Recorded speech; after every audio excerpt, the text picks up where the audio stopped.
അതിലും മമ കഷ്ടകാലമെന്നതിർവിട്ടെത്തി കുളിക്കുവാനിവൾ നദി തന്നിലിറങ്ങി മോതിരം വിരൽ വിട്ടൂരി ജലത്തിൽ വീണുപോയി.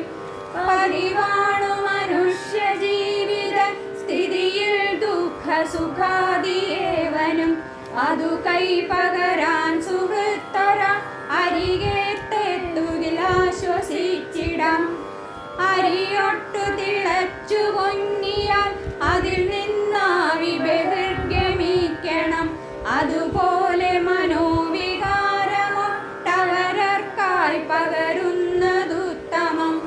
ദുരിതങ്ങൾ നിറഞ്ഞിരുണ്ടതാം ധരയെ സ്വർഗ സമാനമാക്കുവോർ കറയറ്റൊരു സൗഹൃദം പകർന്നരുളും സ്നേഹിതരില്ല സംശയം. സഖിമാരുടെ ലാളനത്തിനാൽ സുഖമത്രയ്ക്ക് സമാസ്വദിച്ച ഞാൻ മഹനീയ വിയൽ പഥത്തിൽ നിന്നൊരു താരോപമത്ര വീണുപോയി.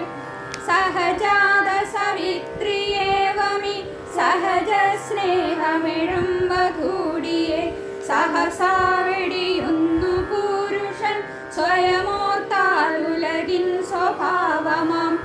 മണമൊറ്റ സുമങ്കണക്കിനെ ഗുണമേറും കമനീജനത്തെയും ഇണയാക്കി സുഖിച്ചു പുരുഷൻ കൃണയന്യേ തൃണവൽഗണിപ്പുതേ. പരമാത്മസുഖം കൊടുത്തിടും പരമാത്മാവിനു തുല്യമാത്മജൻ പരിതാപമൊഴിച്ചു താതനെ പരിപാലിപ്പൊരു ദിവ്യമൗഷധം. സഹധർമ്മിണി തന്നെ ഭക്തി പൂണ്ടവനെ പൊൽക്കണിയെന്ന പോലവേ പിതൃപാവന തൃപ്പദങ്ങളിൽ സഹഭാവത്തോടു കാഴ്ച വയ്പതും അനിവാര്യരു ജാതി പീഡയാൽ അനുവേലം തളരുന്ന കാന്തനെ അനുരാഗിണി മാതലോ